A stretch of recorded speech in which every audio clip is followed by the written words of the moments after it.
Welcome back to Financial Therapy. It's not just about the money. I'm personal financial planner, columnist, and financial therapist Rick Kahler.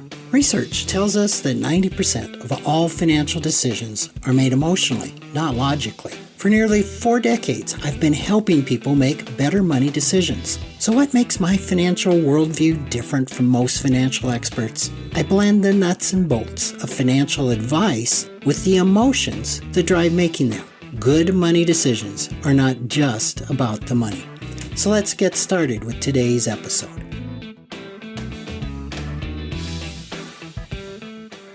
Welcome back to another edition. In the field of therapy, coaching, mental health, there's become a methodology of helping people to understand themselves better and make progress in meaningful behavioral change that has really become popular, and that is internal family systems therapy, known as IFS. I've talked about this on the podcast in the past. It's something I personally discovered in 2017 and have found it to be incredibly effective for me in almost every area of my life. I think the one area that I've had a huge amount of movement in that seemingly I just didn't get much movement from any other modality is in self-criticism. And I became a proponent of this particular method of not only therapy, but self-therapy. IFS can be used internally by you without a therapist. I'm not going to say a lot about that right now because that's not the point of what I want to talk about. But the idea of IFS is it's patterned after family systems therapy, which is really all about how an organization runs, in this case a family, and the fact that there's not a bad player in the family, there's not a black sheep of the family. Everything is affiliated, and all the players in the family have a relationship to another player. And they're influenced. They have alliances. They develop their personalities and their actions based on the actions of other people in the organization. So you can't, quote, fix a family by getting rid of the one that seems to be the problem, which in biblical times is called scapegoating.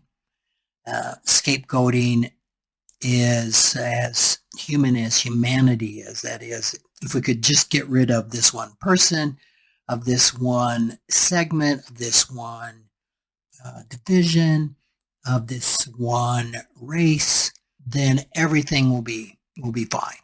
And we see this playing out over and over and over and over and over at almost every level of society. So the family systems says, yeah, when you get rid of one, there'll be another one, because it's the system that needs to be fixed, not just an individual player. So this would be the same philosophy if we flipped the scope, if we flipped the view from the external family to the internal family. What do I mean by that? Have you ever said, a part of me would like to spend this money, another part would like to save. There's a part of me that's really just so critical, and just talked about various parts of you. Dick Schwartz basically took this tendency that he said all of his clients talked in parts language, a part of me this, a part of me that, and started getting curious about these parts of ourselves. So basically the theory of the experience of internal family systems is interviewing these parts of yourselves and getting to know them really well. And if that sounds crazy to you, it sure sounded crazy to me. First time I heard this was on a audiobook. It was Bessel van der Kolk's book, and I'm forgetting the name of it. It's very popular. The book is The Body Keeps the Score, and in that he had a chapter in IFS, and I just thought it was crazy. Eventually, one thing led to another, and I had the opportunity to do a week retreat with the founder, Dick Schwartz, and came to see it very differently when I actually tried it. So I've been doing IFS myself personally, got trained in it, certified in it, and then applied it to financial therapy. At first, I didn't even know that it could be done, and I enrolled a bunch of my classmates from my level 1 training I did in the United Kingdom, and found out it worked pretty well in helping people really make progress in areas they're stuck financially. A few years after that, I coined or trademarked the term your internal financial system, because just like we have an internal family system, we also have a system that hasn't gotten a lot of attention, certainly from an IFS perspective. And that's all of the money players that are operating internally. And in the book Coupleship Inc., which is a book written to couples, it's a kind of a do-it-yourself financial therapy guide for couples with an IFS tint to it. We came up with the idea. It was actually our editor, Kathleen Christofferson, of this internal financial system, the boardroom of your internal company that's running you Inc. And in this boardroom were a bunch of children sitting at the board table, some of whom's feet wouldn't even touch the floor. And this is really a vivid example of an internal financial system, much as it is an internal family system, because we find out these parts that often are causing some of the most stuckness, let's say, to the system are very young parts of ourselves that were wounded, traumatized when we were very young, and who've never been unburdened, never have grown up, never have matured, have been stuck as an adolescent or a toddler. And have you ever viewed somebody that just seemed to be stuck, say, in adolescence? I think we can all think of folks like that, but we can all think of ourselves that we often have some very young parts of us that just never grew up. And IFS is a very kind, a very non-pathological system, because it's not about beating up on a part of ourselves. It's not about criticizing a part of ourselves. It's not about getting rid of a part of ourselves. And we hear that a lot in coaching or therapy, or just on street talk. If I could just get rid of this critical part of myself, if I could just silence this critic, if I could just get rid of this part that always wants to overspend, then I'd be okay. And it goes right back to what we opened up with of the scapegoat. And we're not going to be okay in trying to get rid of it, because it's not going to go. Parts of ourselves really can't be jettisoned. They can be worked with, they could be modified. And in IFS, they can be understood, and they can be unburdened or liberated, let's say, from beliefs that no longer serve them. If you think about almost any financial belief, let's say that you're just a super spender, you're not you're not necessarily an overspender, but you're not a saver. You don't go into debt to spend, but you spend everything that comes in. What if you track that back to when you were a child? Your parents declared bankruptcy, and the money you had saved in the bank disappeared, and you had no you were too young to understand why it disappeared. Or let's say your parents took your money or took your money out of the piggy bank because they needed it. Maybe they didn't explain to you where it went or where most of it went. All of these are true stories of clients of mine. And you develop as a 5-year-old, a 6-year-old, 8-year-old, 10-year-old, whatever age you were, the idea that I better spend my money. If I put money in the bank, if I put money in my piggy bank, it may not be there when I want to spend it. So I really need to spend it as soon as possible. That makes perfect sense, right? The problem is when we mature, as astounding as this might sound to you, those parts often don't mature with us. And we continue to spend. And we have this urgency, this compulsion to spend every dollar that hits our account. And we really don't know why, because we've really buried the pain associated with our money being gone. We just have retained the behavior. And that behavior is a protective behavior that makes sure we never have the pain of money that we've saved disappearing ever again. So it makes perfect sense, except when we're 42 years old and we're still spending every dime that comes into our checking account and not really knowing why. So that leads me to a quote that by Jacob Needleman. And he said this once when a group of us were talking to him. He wrote the book called Money and the Meaning of Life in 1994. A great book, a seminal book that really put forth the idea that we'll never find meaning with or in money, in having money. But we won't find meaning without money, because money supports, funds our quest for meaning. And he told this small group of us, he said, we need to examine all the opinions we have about money. They're like going into an antique store where occasionally you find a priceless treasure, but which most often is filled with junk. We need to open the contents of our minds and examine our opinions and our beliefs about money, asking each one, how did you get in here?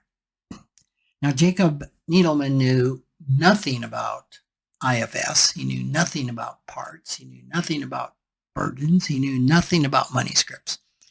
But this pretty much summed it up.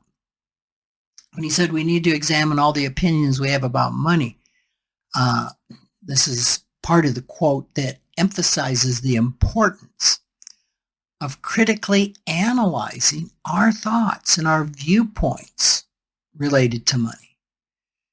And as I've said, in our lives, we often form various opinions, judgments, attitudes, beliefs about money that are based on our experiences. And typically as kids, they're formed in our upbringing. Some of them come from our parents, and some of them come from society in general.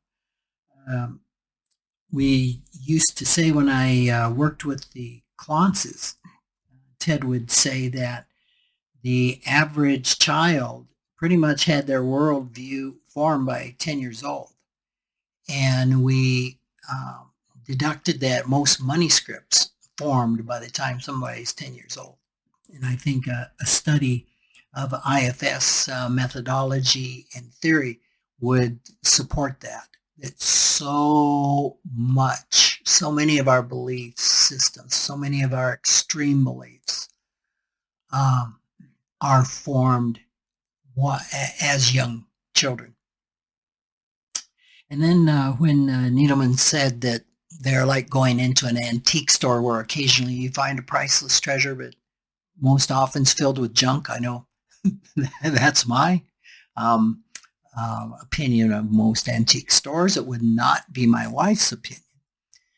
But here, the antique store is a metaphor for our minds, and the opinions about money are compared to the items in that store. So just like an antique store can contain valuable, rare treasures, and also a lot of not so valuable, even worthless items.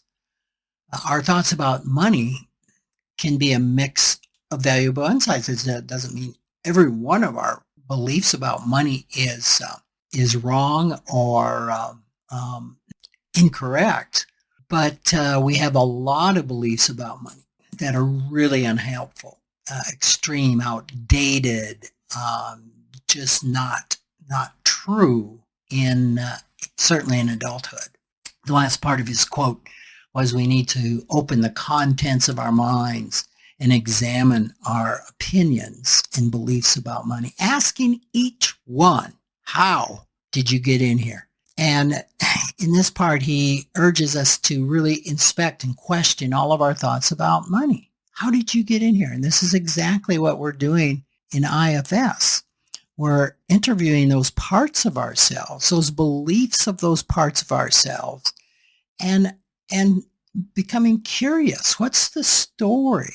Where's the origin of this belief? And most all of them were shaped by our personal experiences, traumas, if you want to call them that, family teaching, generational teachings, societal norms,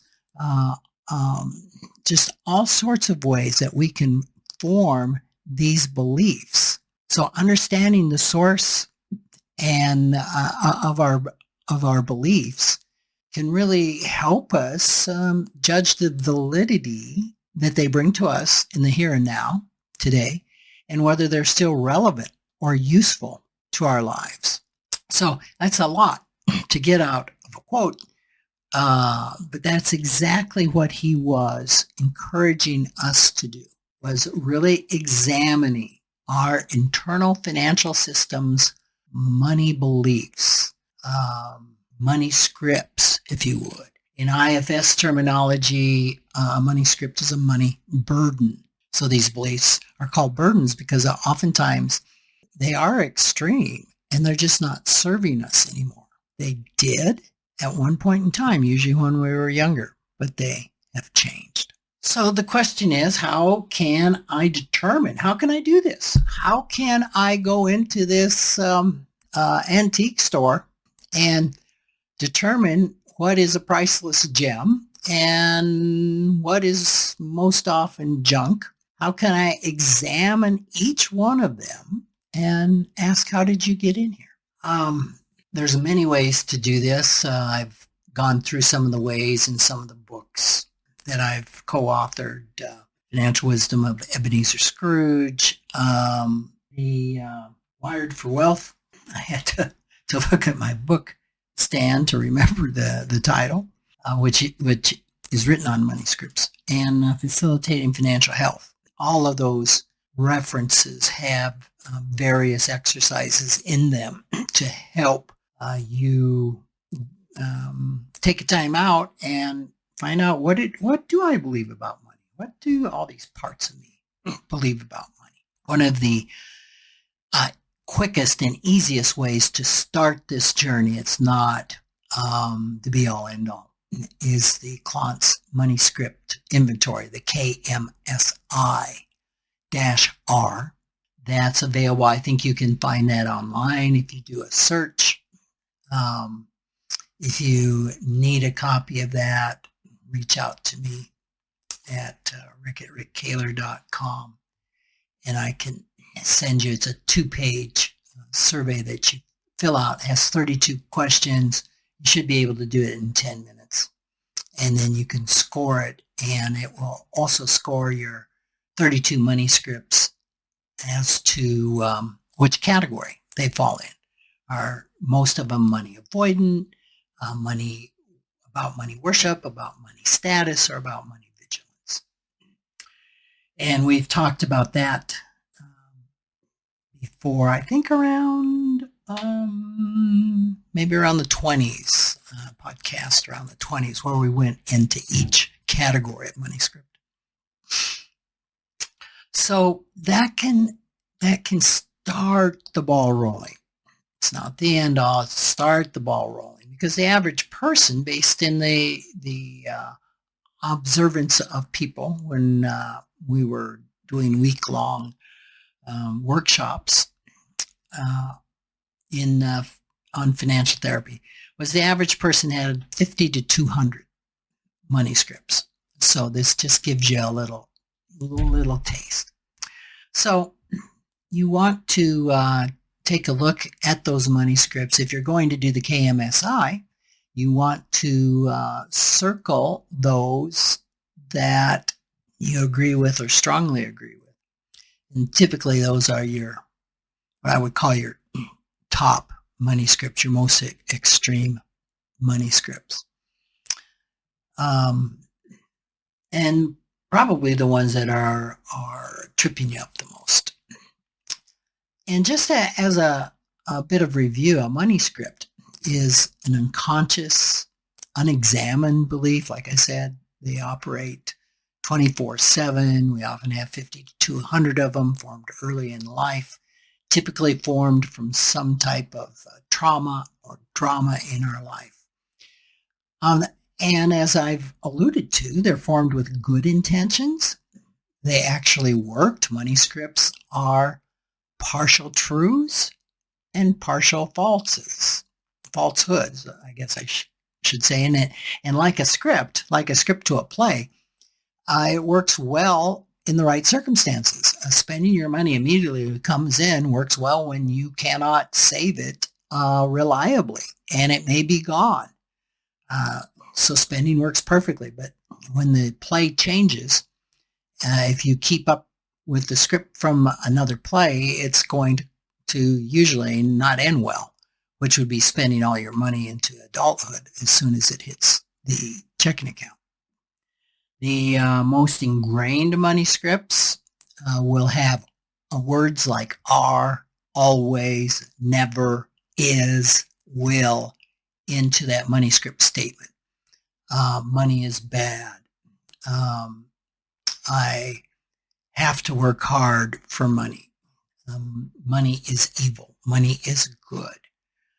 Money will corrupt you, etc. If the word may, sometimes, can is in the money script statement, that's usually one that's on its way to modification, because it's not as rigid. I've talked about the fact that money scripts are often generational. In IFS, you call these legacy burdens. Money scripts are typically polarized, meaning you can have conflicting money scripts. You can have a money script that I don't deserve money and a money script that I do deserve money. And that does not mean that you're crazy. It means that you're normal, because there's different parts of us that have different thoughts about money. You have a very common part is the part that wants to spend and the part that wants to save. So this is just part and parcel with the internal financial system. And money scripts, these entrenched money scripts really contain self-led energy around our finances, and that's a IFS term for they constrain the adult in the room. They constrain the sound, calm, courageous, confident money decision-making that is possible within every one of us, but often constrained by all of these parts and all of these polarizations of parts. And with an IFS lens, we have parts of us, the wounded parts I've talked about are often called exiles because they've been locked away. Like, you're never going to hurt again because your money was taken from you because we're going to spend it. The exiles, that part that was wounded, really hurt so deeply because the money disappeared. And the protector part is the one that says we're going to spend it so that we never have to go through that again. And so our exiles and protectors can have money scripts. And these money scripts, as we've already alluded, can drive really hurtful financial behaviors, like making sure that you don't save. So the whole point is that the body matures, but not necessarily all of our parts, and especially our financial parts. So we have these common polarizations within us. If you want to compare us to a corporation, you'll have a project manager part that's organized and creates a budget. You'll have an HR manager part that wants to reduce stress and focus on wellness. They're at odds. You can have an entrepreneurial part that wants high risk, high reward, risk taker. Then you can have a risk manager part that wants to follow the rules and mitigate risks. Like a company, you can have a financial controller who's all about reducing expenses and methodical stability. And you can have a marketing and sales part that wants to move quickly, spend quickly, take advantage of opportunities. Like one of my mentors once said, don't steal in slow motion. He was talking about when you found a good buy. You can have a CEO part who's focused on the vision, the possibilities.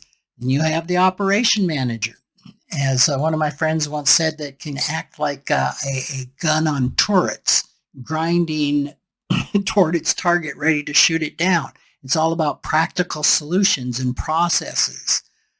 So it's common to have all these various financial parts within our system, and for them not all to be on the same page.